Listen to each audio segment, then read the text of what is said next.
Almost universally, ancient texts and spiritual traditions suggest that everything in our world is connected in ways perhaps that we're only beginning to understand. This field of energy, this subtle field of energy, is in fact described by Western scientists as a net or a web that creates what they call the underlying fabric of all creation. This field of energy has been here from the very beginning. It is an intelligent field, an intelligence that responds deeply to human emotion. We must feel the feeling as if the prayer has already been answered. And in that feeling, we are speaking to the forces of creation, allowing the world to respond to us, allowing this field, the quantum hologram, the mind of God, to respond to us with what it is that we are feeling within our hearts.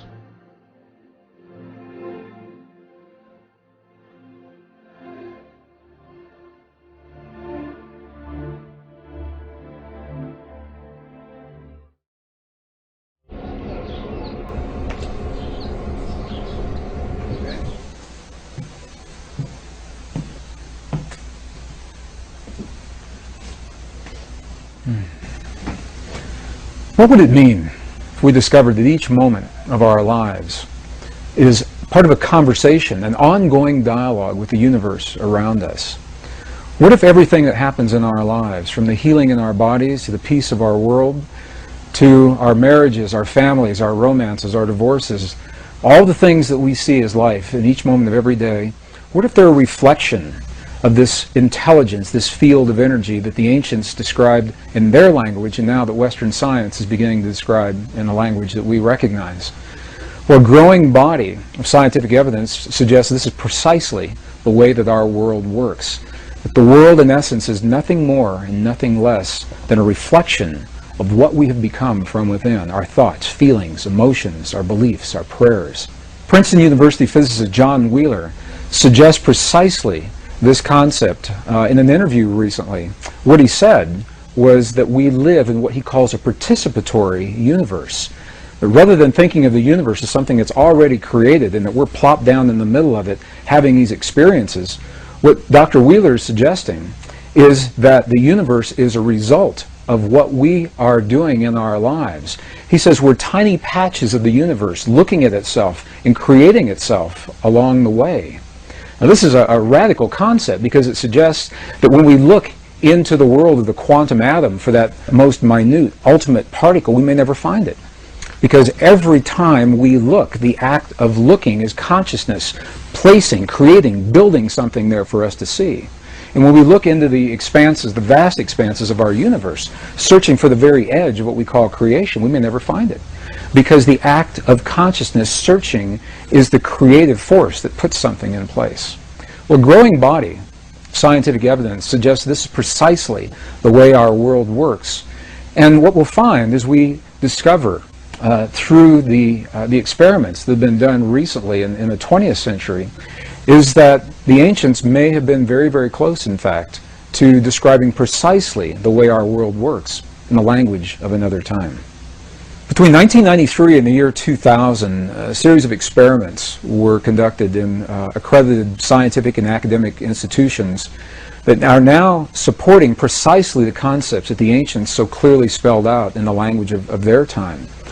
3 of these representative experiments are absolutely shaking the foundation of everything we now believe about physics and the way our world works, and are in fact suggesting that we are connected through this field of energy. The idea that there may be an all-permeating essence that connects everything is really not so new, even in the world of science. In the late 1800s, there was this tremendous spiritual revolution that was sweeping the earth. And at that time, there was a great debate as to whether or not this field actually exists. And during that time, it was called the ether field. In 1887, a very famous experiment was conducted to demonstrate once and for all, does this field exist or does it not exist? And based on the results of that experiment, Western science, specifically Western physics, has believed that everything that happens in our world is discrete, non-related, isolated. Things that appear to be happening in the same instant in time are simply coincidence. The very famous Michelson-Morley experiment, the equivalent of the experiment, is if you were to go outside of the building where you are right now and moisten your finger and place it in the air above your head, and in that moment you felt no wind against your finger, and from that concluded that no air exists around you. That's the equivalent of this Michelson-Morley experiment. They believe that if this field actually exists, it must be moving. And when they tested for movement, they found none, and from that concluded that the field doesn't exist. From 1887 until the early 1990s, all of Western science was based on the principle that what happens in one place has absolutely no effect on what happens somewhere else. And now we know that this is absolutely not true. So I'd like to share with you 3 experiments that are absolutely shaking the foundation of Western physics. The first was conducted by a Russian physicist, Vladimir Poponin, in the early 1990s. He came to the United States to finish this series of experiments. And what Poponin did was he wanted to investigate the relationship between human DNA and the stuff our world is made out of, little packets of energy that we call photons, little particles of light, if you want to think of them that way. So the experiment consisted of taking a tube, a glass tube, drawing all the air out of this tube, creating what today we call a vacuum, implying that there's nothing left in this tube. However, we know that there's still something left, these little particles of light. So Poponin measured the particles to see how they were distributed. Did they fly all over the place inside the tube, or were they all accumulated at the bottom, or what happened with them? And the results of this part of the experiment were not surprising, because the little particles of light, the photons, were completely random, and this is what they expected. The next part of the experiment is where this gets really, really interesting, because they placed some human DNA into this tube. And the human DNA, when they remeasured the photons, the human DNA had caused the photons to form an alignment. The DNA was having a direct effect on the stuff our world is made of. Now, this is precisely what ancient spiritual traditions have always said, that something within us has an effect in the world around us. And Poponin's experiment, for the first time in recent times, is actually verifying this under laboratory conditions. And the next piece of the experiment is even more interesting, because what they found was that when the DNA was removed from the tube, we would expect that they would all go back randomly distributed just the way they were before. And this is not what happened. What happened was, even though the DNA was no longer in the tube, the photons remained aligned as if the DNA were still there. And the question is, why?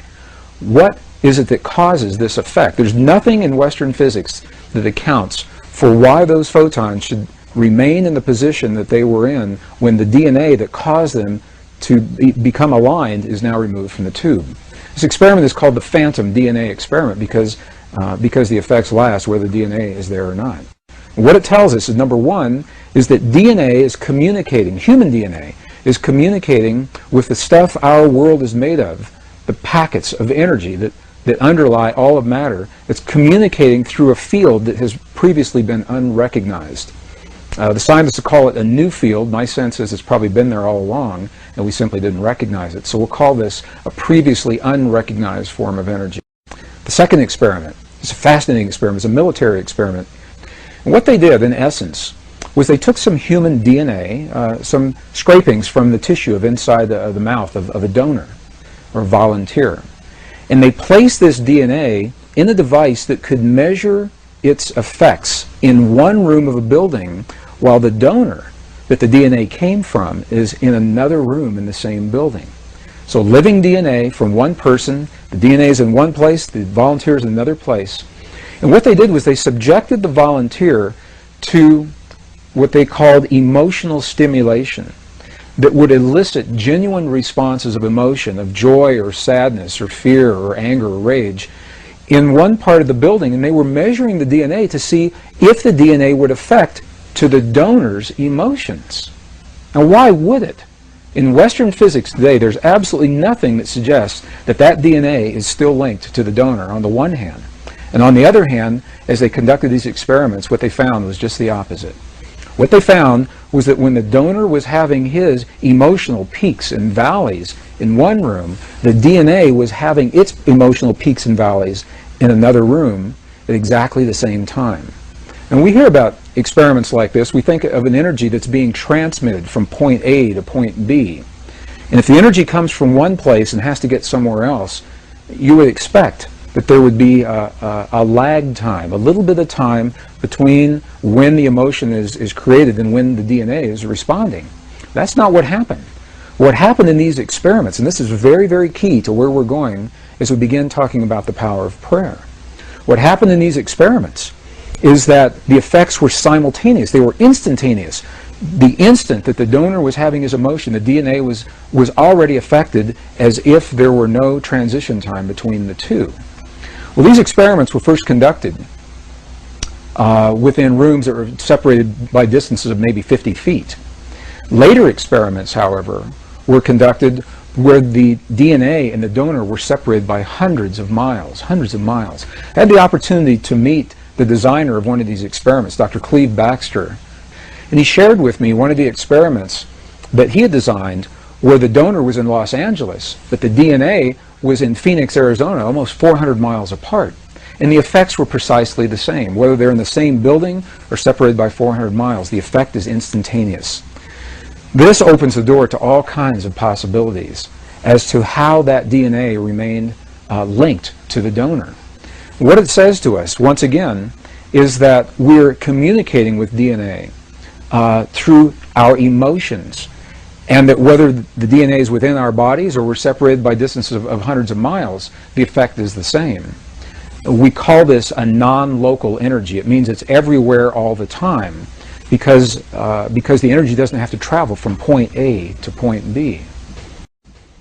So the third experiment was conducted again in the early 1990s by the Institute of Heart and Math, a pioneering research organization based in Northern California that are exploring the human heart is much more than simply as a pump that moves blood through our bodies. And although our hearts do precisely that, it may be the least of what our hearts do. They're discovering that our hearts are the strongest magnetic field in our bodies, and the electromagnetic field that is produced by our hearts has an effect that extends well beyond our bodies. The Heart Math Institute had earlier discovered that around every human heart there is a field of energy shaped like a tube. It's called a tube torus, and extends between 5 and 8 feet beyond the human heart. And the question is, in this already acknowledged field, could there be another form of energy that is being carried by this field beyond our bodies? So they designed an experiment to test precisely this theory. This is no surprise. They took some human DNA and they isolated the DNA and asked individuals that were trained to feel what are called coherent human emotions, very clear emotions of love, appreciation, compassion, or anger, rage, and hate, to have those feelings on demand. And as the people who were trained to have the feelings did so, they measured the way the DNA responded. And what they found was this. They found that in the presence of appreciation, love, compassion, forgiveness, the DNA became tremendously relaxed. And what we know from other experiments is that this relaxed state of DNA actually enhances our immune response. When you ask people what it is about the feelings of love and compassion that give us our high immune response, this may begin to tell us why, because the DNA is relaxed and actually allows certain portions of those little switches, if you want to think of them that way, to be enabled or turned on. And just the opposite is true as well. In the presence of anger, rage, hate, jealousy, DNA was tightened like a little knot, and it actually shut down in some instances. Those little switches depleted the immune response. Intuitively, we know this. We know that when people live in a state of jealousy or anger or rage, that depresses those portions of our bodies, and just the opposite, love, compassion, understanding, forgiveness, that those kinds of things are enhanced. And now, perhaps for the first time, these experiments are beginning to help us to understand why. It's the effect of human emotion on what is called the conformation or the shape of the DNA in our bodies. And what these experiments showed, and what the lab results, the lab notes in the published papers actually described, was that very specific kinds of human emotion have the power to change the shape of the DNA in our bodies.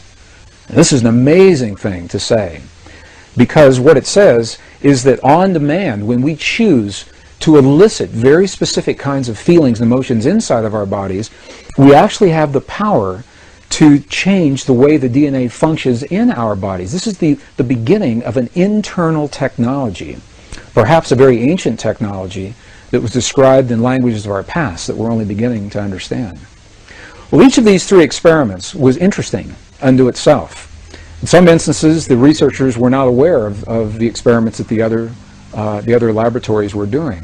And these experiments are only representative. Other experiments have been conducted along the same lines, giving the same kinds of results.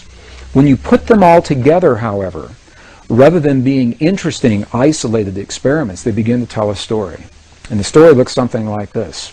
The first experiment, Vladimir Poponin's experiment, said that the DNA in our bodies has a direct effect on our world, on the physical stuff our world is made of on the energetic level. The last experiment shows that human emotion has the ability to change the DNA that's having an effect on the world around us. And the middle experiment, the one that was conducted by the United States Army, shows that whether we're in the same building or 400 miles apart, the effect is the same. We're not bound by space and time. And as a matter of fact, the results of the experiments are saying precisely this, that you and I have a power within our bodies that is not bound by the laws of physics the way we understand them today. That something within us linked directly to the emotion of our bodies, thoughts, feelings, our prayers, our beliefs, transcends the limits of time and space the way we begin to understand them today.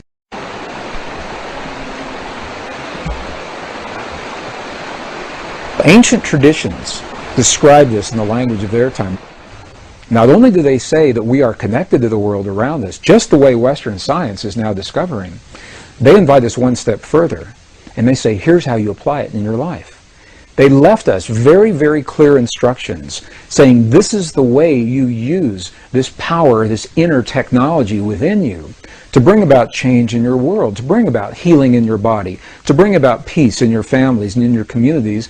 And collectively, as many people come together, these principles work as peace between nations as well. And I'll share with you some of the studies that were done that describe precisely how this begins to work. One of the questions that I'm often asked with regard to this material is if these relationships exist, if they truly exist, why don't we know about them today? Why doesn't Western science understand these principles? Why are we just now discovering them? Well, the answer to that question begins in our understanding that the way we view our world today, our knowledge is part of a lineage of wisdom that links us with our past. And we know that that link, the link that ties us with those who have come before us, has been broken at least 2 times in recorded history. Twice in recorded history, something happened, an event occurred, and we lost information. And in some instances, it's information pertaining precisely what we're doing right now.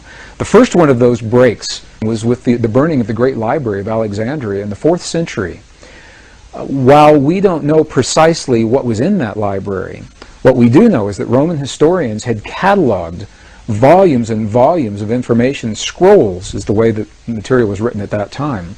The Roman historian Callimachos, for example, cataloged over 536,000 scrolls in the Great Library of Alexandria before it was burned, and many of them were very ancient in that time, in the 4th century.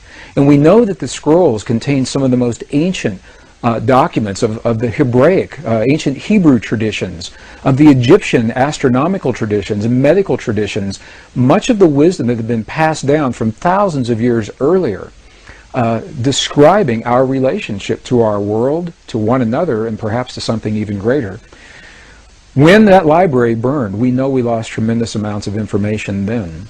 And the second time was with the edits of the Western biblical texts, the biblical traditions in the 4th century as well, in the year 325 AD. It was during this time in the early Christian traditions when the Emperor Constantine pulled together a council. And at that time there was no biblical text, nice, neat, compiled text the way we see it today. It was a loose assemblage. Many of the texts were redundant. Some of them were poorly written. And very few people were able to access this material. And Constantine, in an effort to make it more accessible to a broad general audience, pulled together a council within the church and said, counsel, make me some recommendations. What should we leave in? What should we take out? How should we arrange this material? And the result of that was what we call today our Western biblical text, biblical tradition. We know that at least 20 books were completely removed, and another 20 to 25 were tremendously edited, and the remaining texts were condensed and rearranged into what we see today as our biblical text. So as good as our Bible is today, the best biblical scholars will openly and freely admit that it is incomplete. And we know this because we're finding these documents in places like the Dead Sea Scrolls library. This is why they were so controversial. When we found the Dead Sea Scrolls for the first time, we were able to see many of these books in their original form. Some of them hadn't been seen for 1,700 years. And interestingly, many of the books that were edited or taken out completely are precisely the documents that describe our relationship to the universe and the creation around us through the power of human emotion.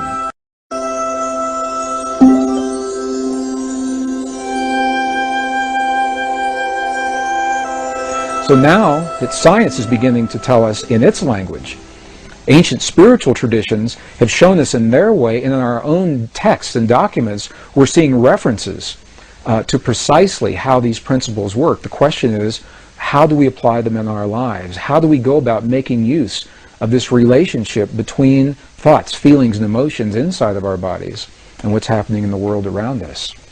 Well, perhaps the best place to begin is by defining what a thought and a feeling and emotion really are. I've had this conversation with my mom many, many times. And Mom always says to me, she goes, I always thought feelings and emotions were the same thing. And while they're closely related, there is a difference. So if we think of a chart, if you look at the ancient charts of the energy centers in our bodies, the chakra centers, if you will, what we see is the lower three energy centers of our bodies, they are closely associated with what we call the power of human emotion. And the ancients said we're capable of only two primary emotions. They said we're capable of the emotion of love, and whatever we believe the opposite of love really is. Whether we think of that as fear or hate. And when you get really deep into the traditions, what we find is there are actually both polarities of the same force. So in those lower centers, the power of emotion, we have two primary experiences, love and whatever we believe the opposite of love really is. This is a power, it's a force that drives us forward in life, and it tears down the walls, knocks down the barriers that stand between us and the things that we hold dear in our lives. Emotion, however, is scattered. It has to be focused. You can think of it as a power. If you know people live strictly in their emotions, you know that sometimes their lives can be a little chaotic. Well, the emotions need to be focused, and this is where the power of thought or logic come in, and it's associated with the upper energy centers of the body. Thought is what gives focus or direction to the emotions. In other words, we have a thought about something. We have a thought about a cloudy day outside. And that thought, into that thought, we fuel the power of the emotion, either our love of that rainy day or our fear of what that rainy day may bring to us. And by doing so, when we marry the power of emotion with the direction of the thought, by virtue of that, we create a feeling. So feeling, by definition, is the union of emotion and the thought. And the one energy center, interestingly enough, that is not accounted for in all of the other systems, that remains unused in these ancient systems, is the heart center. And this is the one that is dedicated to the power of feeling. We feel in our hearts. So the feeling that we have in our hearts is the language that speaks to the field that Western science is now beginning to understand through their experiments. It's the power of human feeling that is the language that opens the door to the possibilities of what we create in our world. That opens the door to the possibilities of what we create in our world. Well, scientists today, as they think about this field, it is so new, the idea is so new, that they've yet to agree even on a single term. Some scientists call this the quantum hologram. Some call it nature's mind. Dr. Ed Mitchell, former Apollo astronaut, calls this nature's mind. Scientists like Stephen Hawking call it the mind of God. As varied as the names appear to be, They're all speaking about essentially the same field, and they describe this field as a web or a net that underlies the fabric that links everything together. And it is this fabric, this web, this net, is what we speak to with the feelings in our bodies, with the feelings in our hearts. Ancient traditions not only recognized this relationship, they invite us one step further, and they left precise instructions in terms of how we apply this in our lives. In the late 1980s, I was an engineer working in the defense and aerospace corporations. I began exploring these concepts as an engineer, looking in the world around me to understand the history of those who have come before us.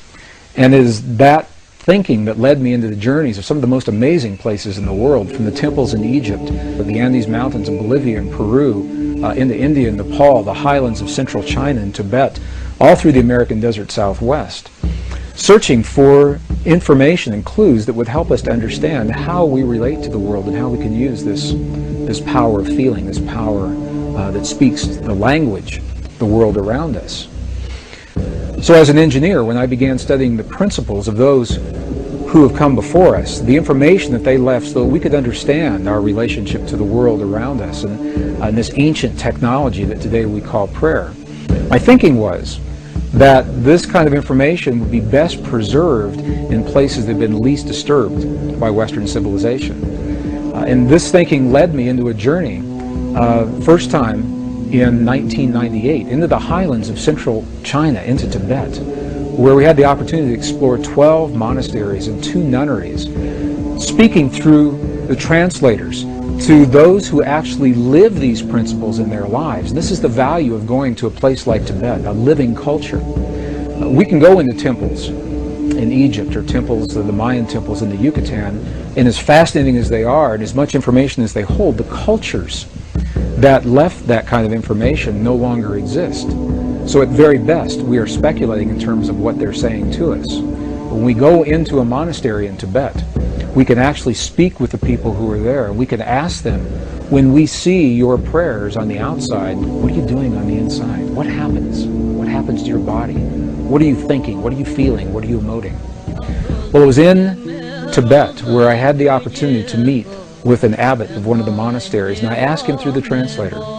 Same thing we'd ask all of the monks and all of the nuns, and it was his answer that was so clear to me. And I asked him, when we see your prayers for 12 and 14 and 16 hours a day, when we see the mudras and the mantras and the bells and the bowls and the gongs and the chimes and the chants that you're doing in your prayers for so long on the outside, I said, what are you doing on the inside? What happens on the inside? And the abbot looked at me, and I like to think he was laughing with me. He may have been laughing at me, because he said through the translator again, he said, you've never seen our prayers, because a prayer cannot be seen. He said, what you have seen are the things that we do to create the feeling in our bodies. And the feeling is the prayer. Then he turned the question on me, and he said, how do you do it in your culture? How do you do this in your culture? And I began to think about the way we think about prayer in our culture today, when we lost the texts that describe how the power of emotion and feeling are actually the language that connect us with the universe and the creation around us. We began to believe that words are simply the prayers. That if we say the right words, the right number of times, the right day of the year, the right time of day, that we've said the prayer. And as well-intentioned as those prayers may be, what we know is that there is a modality of prayer that carries us far beyond where simply offering the words will carry us.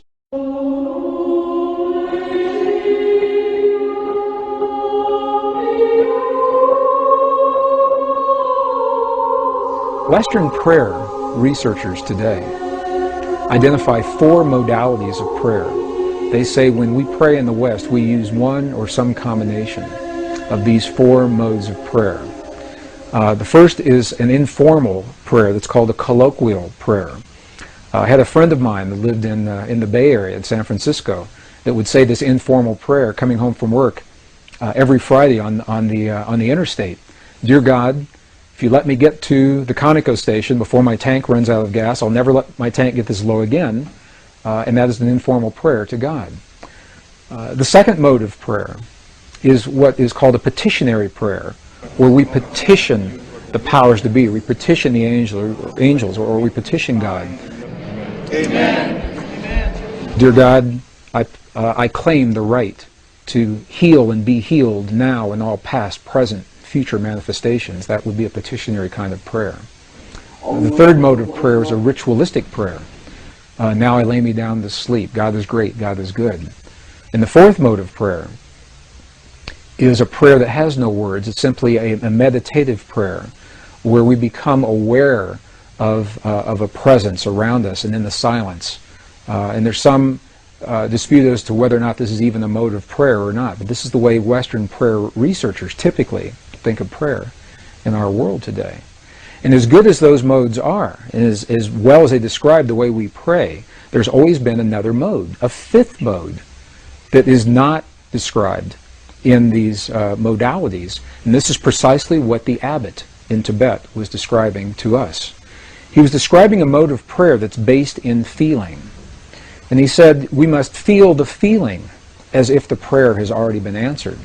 And in that feeling, we are speaking to the forces of creation, allowing the world to respond to us, allowing this field, the quantum hologram, the mind of God, to respond to us with what it is that we are feeling within our hearts.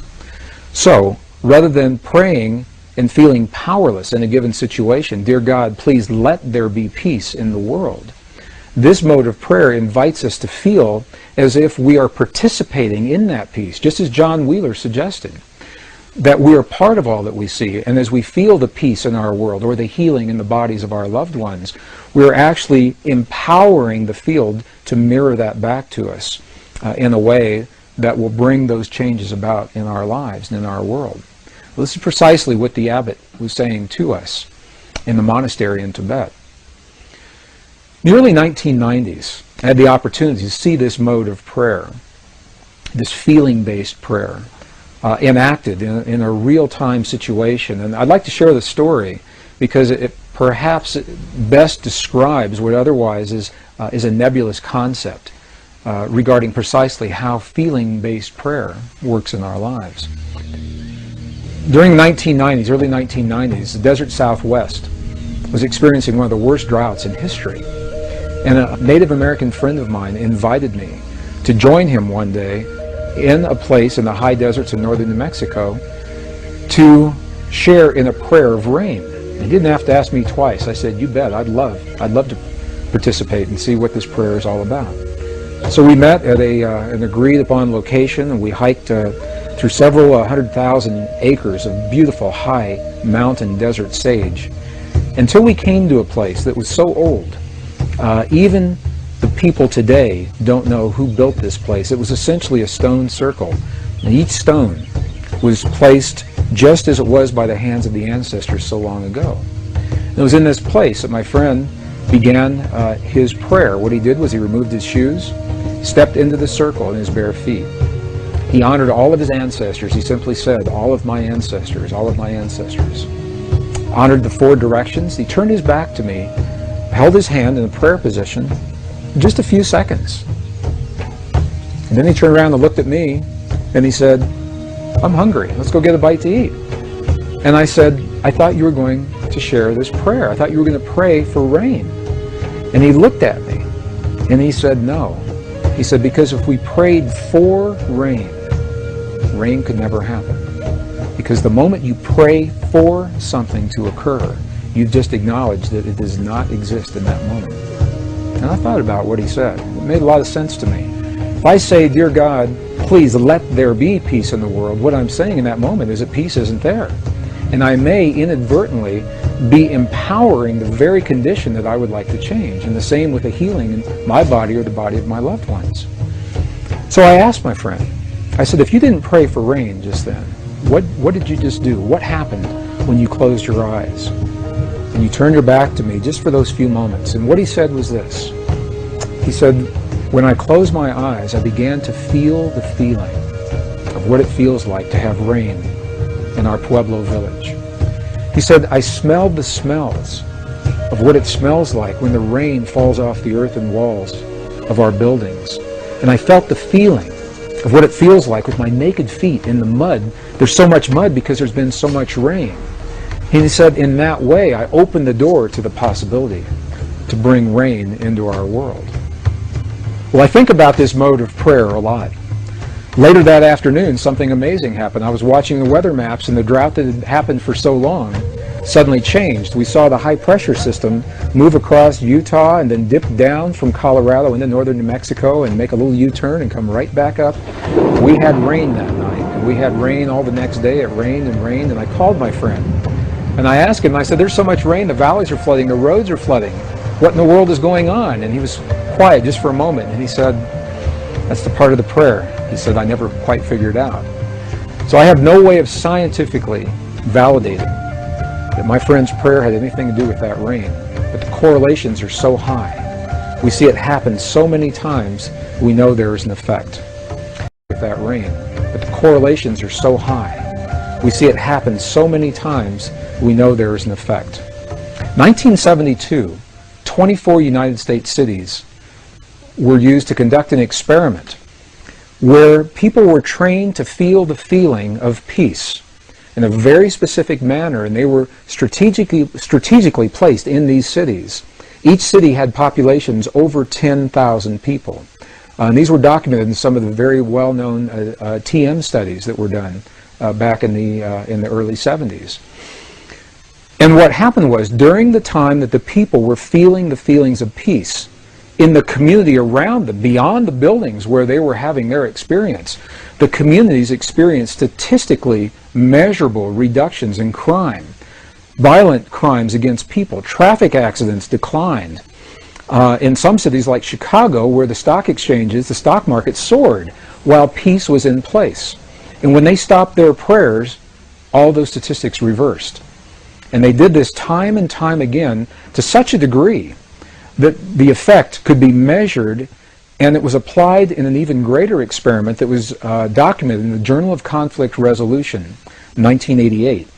And this was the experiment. It was called the International Peace Project in the Middle East. And what happened during the Israeli-Lebanese War in the early 1980s, as a result of these earlier studies, people who were trained to feel the feelings of peace were positioned throughout the war-torn areas in Israel and Lebanon. And during the time, what the researchers called the window, the prayer window, when they were feeling, people that were trained to feel the feelings of peace in their hearts, when they were feeling those feelings, terrorist activities dropped to zero. Crimes against people declined. Emergency hospital room visits declined. And they tried doing these experiments different times of day, different days of the week, to make sure it wasn't an effect of weeks or weekends or holidays, or different times of the month to make sure it wasn't an effect of lunar cycles affecting people. And when the studies were complete, what they found, although we may not know precisely why this effect happens the way it happens, we know the correlations are so high that when a certain number of people begin to feel the feeling of peace or healing in their bodies in one place, the effect carries into the community beyond the place where these people are. And it is so precise that we now know, the statisticians were able to determine precisely the number of people that are required to kickstart, to jumpstart this kind of an effect. So I'll share the formula, and then I'll describe what that formula means. The effect is first noticed when a certain number of people are participating. And that number, the minimum number, is the square root of 1% of a given population. So what does that mean? If you have a city of 1 million people, for example, you take 1% of 1 million on your little calculator, and then you take the square root of whatever that 1% was, and that number tells you how many people are necessary, the threshold number to begin the effect. Obviously, the more people that participate, the greater the effect.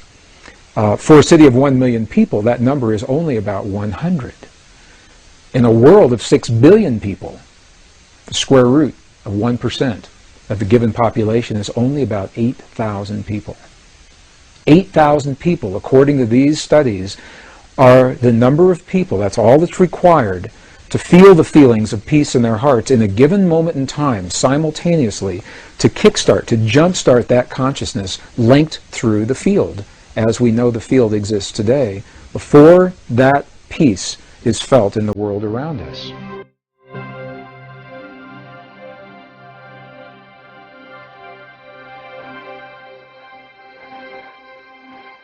So in the discussion regarding this feeling-based prayer, this lost mode of prayer, sometimes seems a little more than academic until we can actually apply it in our lives or see it applied in our lives. It's in the late 1990s that I had the opportunity to do precisely that, when I saw the footage documenting the healing of a life-threatening condition within the body of a living woman using precisely the kinds of techniques that we're speaking about right now. And for me, it was this kind of information that took this lost modality of prayer out of the realm of academics and into something that's very real that we can apply in our lives. I had the opportunity during that time to see some video footage of the healing of a 3-inch diameter bladder cancer inside the body of a woman who, by Western medical standards, had been diagnosed inoperable. She had gone, as a last resort, to a medicineless hospital in Beijing, China. It was in this medicineless hospital where they began simply by addressing the life-affirming ways that she could change how she was living her life. They taught her life-affirming ways to breathe and life-affirming ways to nourish her body, gentle movements to stimulate the energy centers in her body. And as she was doing these and strengthening her body, at one point it made sense to undergo a process. Now I'd like to share this. I'd like to describe it to you as a very potent example of how the feeling world inside of our bodies has a direct effect, in this case a very graphic effect, on the world beyond our bodies. So in the video documentation, the film shows a woman lying on in a hospital room. She's fully awake, she's fully conscious, she believes in the process that's about to happen. Before her, there is an ultrasound technician who is running an ultrasound wand over her lower abdomen that we can see on a split-screen television. And on the left-hand side of the screen, they do a snapshot, a freeze frame of an instant in time for reference, so we can see what her condition looked like in that instant in time. On the right-hand side of the screen, we are able to watch real time as 3 practitioners stand behind her, working with the energy in her body and with the feelings in their bodies. And what they do is they begin to chant a word that to them they've agreed upon, that reinforces the feeling within them that she's already healed. The chant essentially says, already healed, already done.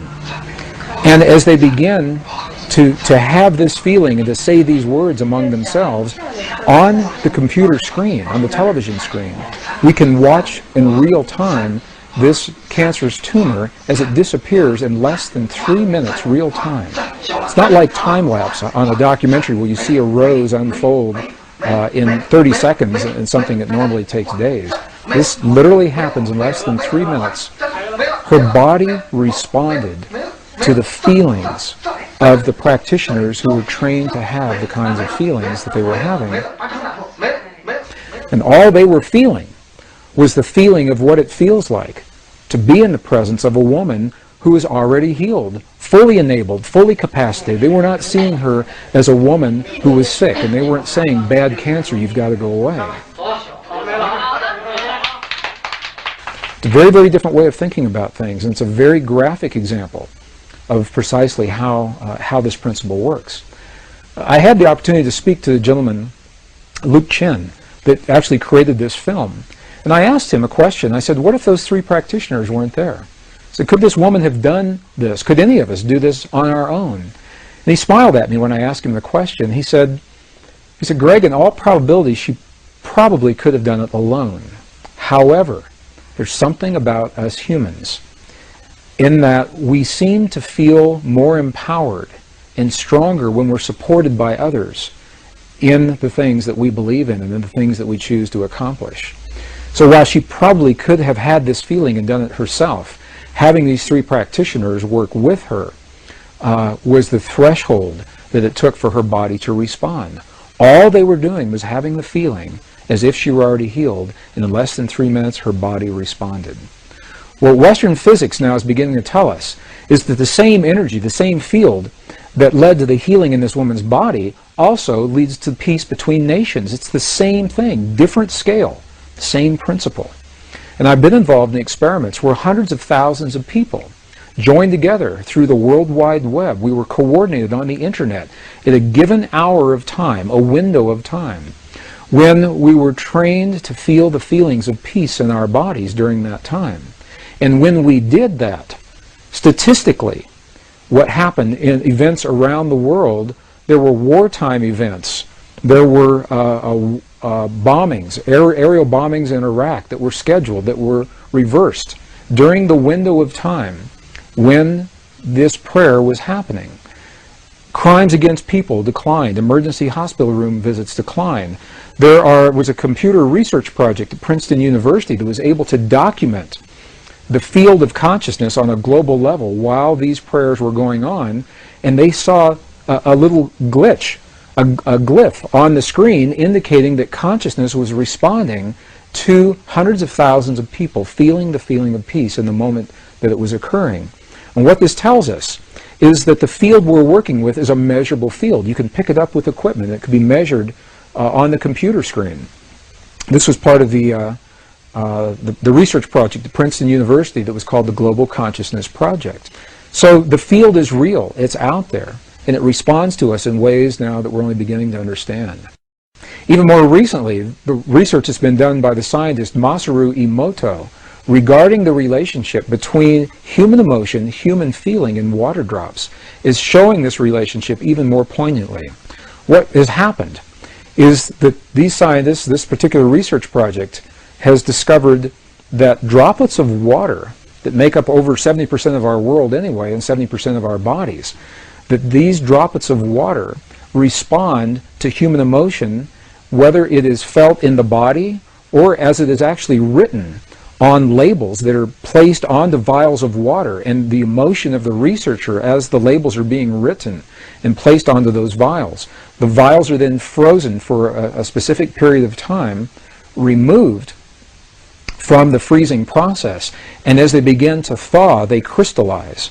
And the crystals are the telltale sign of what is happening with the emotion. For example, they've taken water, highly polluted, highly toxic water, from some of the most polluted dams in the center of Japan.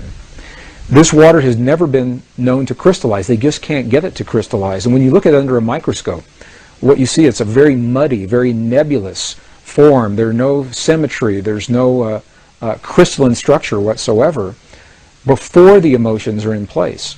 After the emotions are there, for example, when 500 people pray over some of this most polluted water, the before image shows the water in its toxic state. The after image of the same water shows this water beautifully formed, beautifully clear, beautifully crystalline, perfectly symmetrical, purely from the result of human emotion interacting and human feeling interacting with this field of water.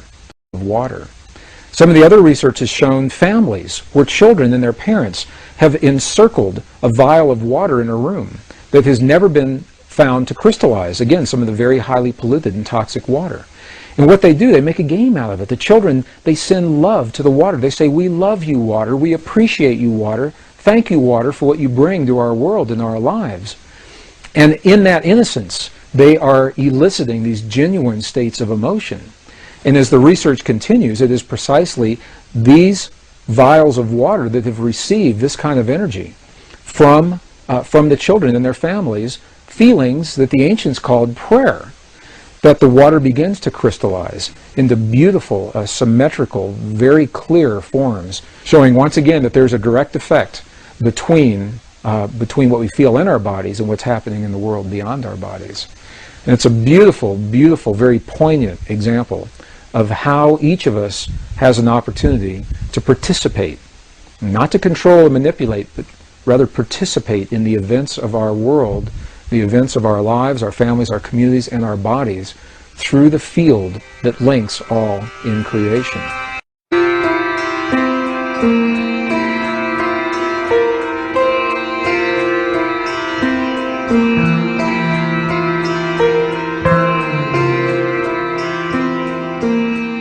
of the powerful principles, most powerful principles regarding the way this field works is the fact that the field appears to be holographic in nature.